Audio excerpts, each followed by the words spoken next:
Assalamualaikum warahmatullahi wabarakatuh. Selamat pagi dan salam sejahtera untuk kita semua. Perkenalkan, saya Siti Tagiah, NIM 21101011179,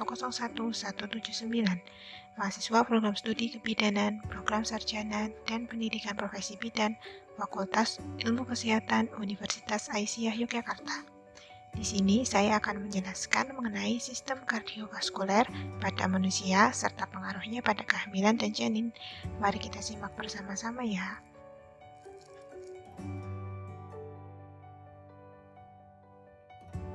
Bagian-bagian sistem jantung.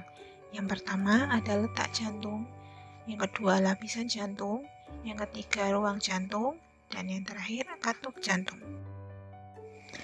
Letak jantung. Sebenarnya ada di mana sih letak jantung kita? Jantung terletak pada kafum toraks anterior, posterior dari sternum, apek jantung mengarah ke bagian sinistra. Besar dari jantung sendiri seperti kepalan tangan. Panjangnya 12 cm, lebarnya 8-9 cm. Beratnya pada wanita 255 gram, sedangkan laki-laki 310 gram. Lapisan jantung. Jantung terdiri dari 3 lapisan.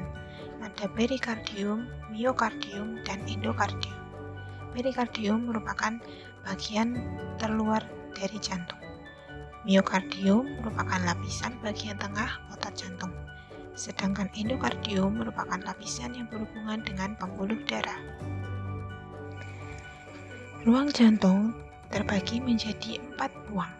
Yang pertama ada atrium dextra atau right atrium, yang kedua ada atrium sinistra atau left atrium, yang ketiga ada ventricle dextra atau right ventricle, yang keempat ada ventricle sinistra atau left ventricle. Atrium dextra dan sinistra merupakan atrium dengan tekanan rendah. Fungsi atrium kanan menerima darah dari vena cava superior dan inferior, sedangkan atrium kiri menerima darah dari vena pulmonalis. Ventricle dextra dan ventricle sinistra merupakan kekuatan utama untuk pompa jantung, oleh sebab itu lapisannya lebih tebal daripada atrium. Fungsinya, ventricle kanan menerima darah dari atrium kanan dan memompakannya ke arteri pulmonalis, sedangkan ventricle kiri menerima darah dari atrium kiri dan memompakan darah ke aorta. Katup jantung. Membuka atau menutup katup dapat terjadi secara pasif maupun aktif, tergantung kepada tekanan gradien di kedua sisi katup. Katup terbagi menjadi 2, katup atrioventrikular dan katup semilunar. Katup atrioventrikular dibagi menjadi 2 bagian, ada tricuspidalis dan bicuspidalis. Tricuspidalis merupakan 3 katup antara right atrium dan right ventricle, sedangkan bicuspidalis merupakan 2 katup antara left atrium dan left ventricle. Katup semilunar merupakan ventricle dan arteri yang berhubungan, terdiri dari katup pulmonalik dan katup aortik. Katup pulmonalik merupakan 3 buah katup antara arteri pulmonalis dan ventricle dextra, sedangkan katup aortik merupakan 3 buah katup antara ventricle sinistra dan aorta. Bagaimana aliran darah menuju ke jantung? Aliran darah menuju ke jantung diawali dari vena cava superior dan vena cava inferior yang memompakan darah ke atrium kanan, kemudian menyebabkan katup tricuspidalis terbuka. Akhirnya darah masuk ke ventricle kanan, kemudian darah dipompakan ke paru-paru melalui arteri pulmonalis. Di paru-paru terjadi pertukaran gas. Gas kaya oksigen dibawa dari paru ke atrium kiri melalui vena pulmonalis. Darah mengalir ke ventricle kiri melalui katup mitral. Dan akhirnya darah diedarkan ke seluruh tubuh melalui aorta. Fungsi utama dari siklus jantung adalah untuk mempertahankan sirkulasi darah. Siklus jantung merupakan jantung bekerja sebagai pompa dengan serangkaian kejadian. Siklus jantung normal yaitu 60-100 kali per menit. Apabila lebih dari 100 maka disebut takikardi. Jika kurang dari 60 maka disebut bradikardia. Siklus jantung bekerja secara ritmis. Perbedaan arteri dan vena. Dinding arteri lebih elastis dan tebal, sedangkan dinding vena tipis dan kurang elastis. Arteri mempunyai tekanan darah yang lebih kuat atau cepat, sedangkan vena tekanan darahnya lebih lemah. Arteri darah kaya akan oksigen, kecuali arteri pulmonalis, sedangkan vena darah kaya akan CO2, kecuali vena pulmonalis. Letak arteri agak dalam, sedangkan vena letaknya dekat dengan permukaan kulit. Arteri denyut jantungnya terasa, sedangkan vena tidak terasa. Arteri tidak memiliki katup, sedangkan vena memiliki katup. Arteri merupakan arah aliran keluar dari jantung, sedangkan vena merupakan aliran darah menuju ke jantung. Persyarafan jantung. Jantung dipengaruhi oleh saraf autonom yang berasal dari medula oblongata. Saraf jantung terdiri dari saraf simpatis dan saraf parasimpatis. Saraf simpatis mempersyarafi SA node, AV node, serta miokardium, atrium, dan ventrikel. Stimulasinya meningkatkan denyut jantung. Sedangkan saraf parasimpatis mempersyarafi otot atrium, SA node, dan AV node. Stimulasinya mengurangi denyut jantung.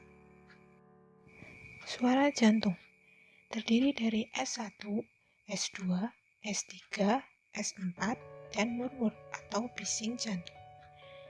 S1 atau loop terjadi saat penutupan katup atrioventrikuler karena vibrasi pada dinding ventrikel dan arteri. S2 atau dup terjadi saat penutupan katup semilunar. Sedangkan S3 disebabkan oleh vibrasi dinding ventrikel karena darah masuk ke ventrikel secara tiba-tiba pada saat pembukaan atrioventrikuler. Biasanya terjadi pada anak penderita gagal ventrikel. S4 terjadi akibat osilasi darah dan obat jantung yang ditimbulkan oleh kontraksi atrium. Hal ini jarang terjadi pada individu normal. Suara jantung normal terdiri dari S1, S2, yaitu loop dan dup. Selanjutnya, murmur atau bising jantung. Apa sih sebenarnya bising jantung itu? Bising jantung merupakan suara jantung abnormal akibat adanya arus turbulen di dalam rongga jantung dan pembuluh darah. Arus turbulen umumnya terjadi karena adanya kelainan katup. Salah satunya stenosis atau katup tidak dapat membuka secara sempurna, atau insufisiensi katup. Katup tidak dapat menutup secara sempurna. Murmur diastol merupakan akibat dari setelah S2 akibat stenosis, katup atrioventrikuler atau insufisiensi katup semilunar. Sedangkan murmur sistol terjadi setelah S1 akibat insufisiensi katup atrioventrikuler atau stenosis pada katup semilunar. Bagaimana aspek fisiologis kardiovaskuler dalam kehamilan? Selama kehamilan, curah jantung meningkat sekitar 30-50%. Separuh dari peningkatan terjadi sejak usia kehamilan 8 minggu dan sampai pada pertengahan kehamilan. Pada kehamilan awal, peningkatan disebabkan oleh penurunan resistensi vaskuler disertai penurunan tekanan darah. Sedangkan pada kehamilan lanjut, peningkatan tekanan denyut istirahat dan isi semakin meningkat, berkaitan dengan meningkatnya pengisian diastolik karena bertambahnya pembuluh darah. Menjelang aterem, curah jantung dalam posisi berbaring akan meningkat sekitar 43% akibat meningkatnya frekuensi nadi dan isi sekuncup. Wanita hamil dengan disfungsi jantung yang parah akan mengalami risiko gagal jantung sebelum pertengahan kehamilan. Lalu, bagaimana peredaran darah pada janin? Sirkulasi janin diatur oleh 3 komponen penting, yaitu ductus venosus, foramen ovale, dan ductus arteriosus. Darah melalui plasenta, melalui vena umbilicalis, sebagian masuk ke vena hepatica, dan sebagian masuk ke ductus venosus menuju vena cava inferior. Selanjutnya, dari vena cava inferior, sepertiga darah akan masuk ke atrium kiri, ventrikel kiri, dan aorta. Sedangkan 2/3-nya lagi akan masuk ke atrium kanan, ventrikel kanan, dan arteri pulmonalis.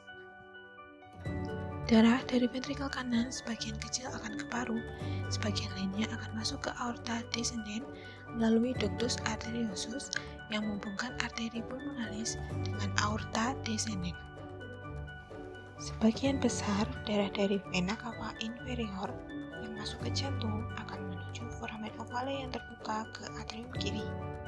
Hampir tidak ada darah dari vena cava superior yang melalui foramen ovale, melainkan akan menuju ventrikel kanan. Darah yang masuk ke atrium kiri merupakan darah arteri yang akan langsung ke ventrikel kiri dan kemudian ke sirkulasi besar, terutama memperdarahi organ penting yaitu jantung dan otak. Sementara itu, darah vena yang datang dari vena cava superior masuk ke jantung kanan, dipompa ke sirkulasi pulmoner. Sebagian akan dipirau melalui ductus arteriosus ke aorta descendens. Baik, selesai sudah penjelasan saya mengenai sistem kardiovaskuler pada manusia. Semoga dengan adanya video pembelajaran ini dapat membantu teman-teman semua dalam memahami sistem kardiovaskuler. Sekian dan terima kasih, semoga bermanfaat. Akhir kata, wassalamualaikum warahmatullahi wabarakatuh.